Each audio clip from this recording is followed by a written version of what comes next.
കഴിഞ്ഞ വർഷങ്ങളെ നമ്മൾ ഓർത്തെടുക്കുമ്പോൾ കുറെ നല്ല കാര്യങ്ങൾ ഓർമ്മയുണ്ടാവും, കുറെ സങ്കടങ്ങൾ ഉണ്ടാവും, കുറെ പ്രയാസങ്ങൾ ഉണ്ടാവും.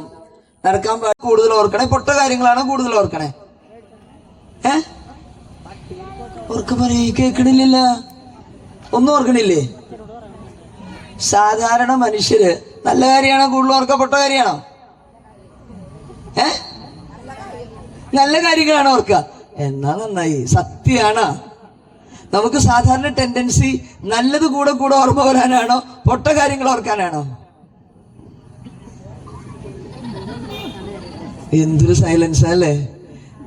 നമ്മൾ കൂടെ കൂടെ ഓർക്കണത് സത്യത്തിന് നല്ല കാര്യങ്ങളാവാറില്ല. ഉള്ളിലൊന്ന് ചിന്തിക്കുമ്പോൾ പലരും പറയണേ പൊട്ട കാര്യങ്ങളാണ്, തികട്ടി തികട്ടി തികട്ടി ഇങ്ങനെ വരിക.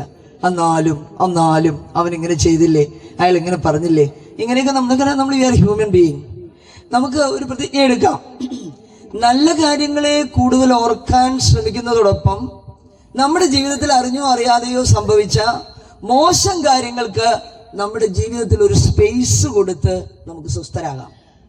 എൻ്റെ ദൈവം അനുവദിക്കാതെ എൻ്റെ ജീവിതത്തിൽ യാതൊന്നും സംഭവിക്കുന്നില്ല, അത് മോശമാണെന്ന് നമുക്ക് പുറത്ത് നമ്മൾ ചിന്തിക്കുമ്പോൾ അയ്യോ അങ്ങനെ സംഭവിക്കാൻ പാടില്ലായിരുന്നു, പക്ഷെ അങ്ങനെ സംഭവിച്ചല്ലോ എന്ന് ചിന്തിച്ച് നമ്മുടെ മനസ്സ് വിഷമിക്കുന്നതിന് പകരം ആ ദുഃഖാനുഭവത്തിലൂടെ, ആ വേദനിക്കുന്ന അനുഭവത്തിലൂടെ ഞാൻ ഒരു പടി കൂടി ദൈവസ്നേഹത്തിലും സഹജ സ്നേഹത്തിലും ഞാൻ വളർന്നു, എന്നെ കുറെ കൂടി പരുവപ്പെടുത്തി, എന്നെ കുറെ കൂടി മോൾഡ് ചെയ്തു, രൂപപ്പെടുത്താൻ അത് കാരണമായി എന്ന് നമ്മൾ ചിന്തിക്കുന്നതാണ് നമുക്ക് കുറെ കൂടി മാനസിക ആരോഗ്യത്തിന് നല്ലത്.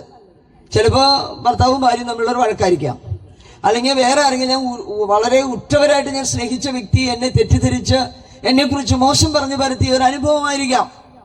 ആ ഒരു അനുഭവത്തിലൂടെയും ഞാൻ കടന്നു പോകണമെന്ന് എൻ്റെ തമ്പുരാൻ എന്നെ അനുവദിച്ചത് എൻ്റെ വളർച്ചയ്ക്കാണ് എന്നൊരു ധാരണയിൽ കഴിഞ്ഞ ജീവിതത്തിൽ വന്ന സകല തോൽവികളെയും നമുക്ക് മനസ്സ വാച കർമ്മണ സ്വീകരിച്ച് അതിനൊരു സ്പേസ് കൊടുത്ത് നമുക്ക് സ്വസ്ഥരാകാൻ ഈ ദിനം നമുക്ക് ഉപകരിക്കട്ടെ എന്ന് ഞാൻ പ്രാർത്ഥിക്കുകയാണ്.